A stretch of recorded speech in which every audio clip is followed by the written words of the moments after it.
best relationships are about tolerance and service.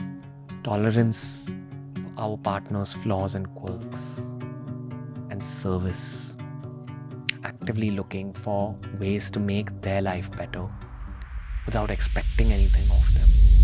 Documenting stories of science, spirituality, history, fitness, business, life skills, sports, pop culture, only on Life of BeerBiceps. E. E stands for effort. They say that in the long term, relationships are about hard work and relationships can get boring. But what if this term boring is exactly what long term commitment is all about? Psychotherapist Esther Perel calls it work that lets love last, doing the little things more often.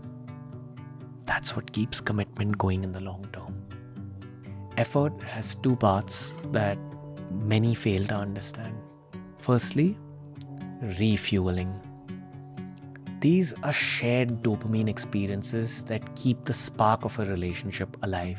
Planning surprises, trying new things together, creating your own little inside jokes, regular physical touch, regular kisses, cuddling sessions, celebrating small wins. But as important as refueling is, the flip side of effort in relationships is conflict resolution. Just another life skill that I think we should learn about in school or college, because it's not just limited to your professional life. Conflict resolution is a central subject when it comes to romantic literacy. It's all about knowing how to fight, disagree, and apologize without breaking each other. It's about knowing our defense and coping mechanisms, addressing the actual issue instead of attacking the person. Conflict resolution is such a complex subject that I believe it requires its own documentary, and I'd love to hear your opinions in the comment section.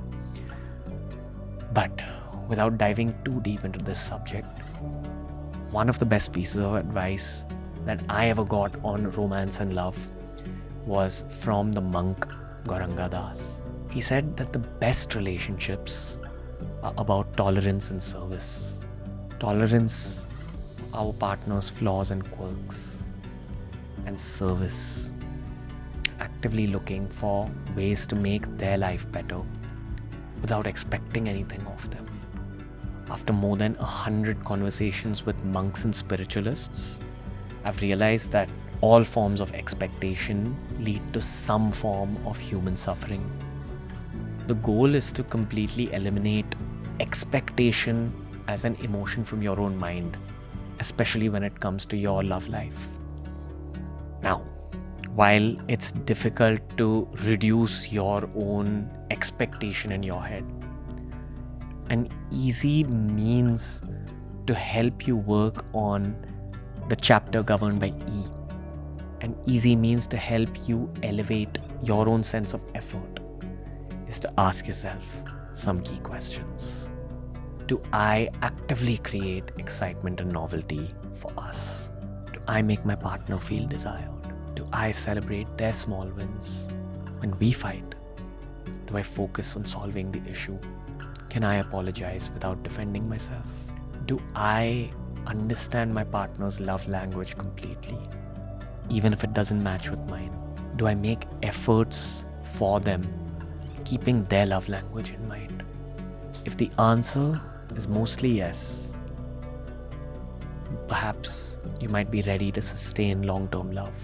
Mostly no might mean that someone else might end up carrying the weight until they get tired and choose to drop it.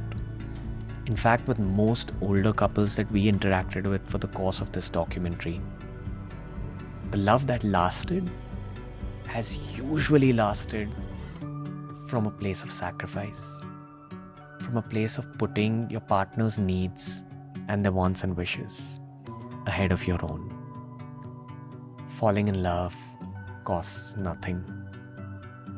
Keeping love alive costs energy every single day.